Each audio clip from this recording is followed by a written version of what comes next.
দরজায় কড়া নাড়ছে সনাতন ধর্মাবলম্বীদের সবচেয়ে বড় উৎসব দুর্গাপূজা। সাতক্ষীরায় এরই মধ্যে শেষ হয়েছে অধিকাংশ প্রতিমা তৈরির কাজ। পড়ছে রং তুলির শেষ আঁচড়। কৈলাস থেকে এবার গজ বা হাতিতে চড়ে মর্তলোকে আসবেন দশভুজা দেবী। পুত্রকন্যা নিয়ে ফিরবেন দোলায়।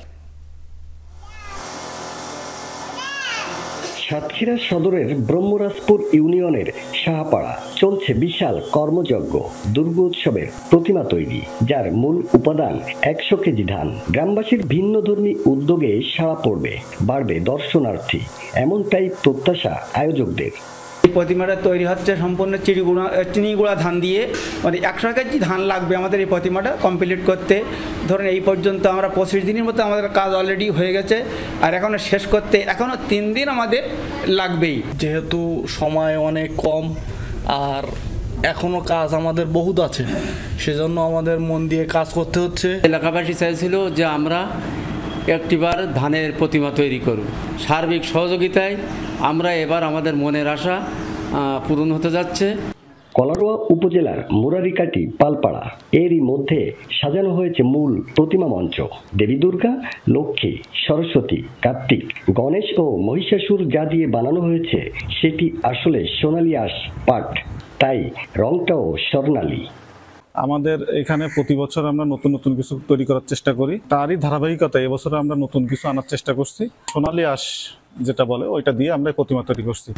এদিকে জেলার কেন্দ্রীয় মন্দির সাজানো হয়েছে 103টি প্রতিমায়। তুলে ধরা হয়েছে মহাভারতে বর্ণিত নানা সময়কাল আর ঘটনা প্রবাহ। রয়েছে দেবী দুর্গার নানা রূপ, তার ভক্ত অনুকূল।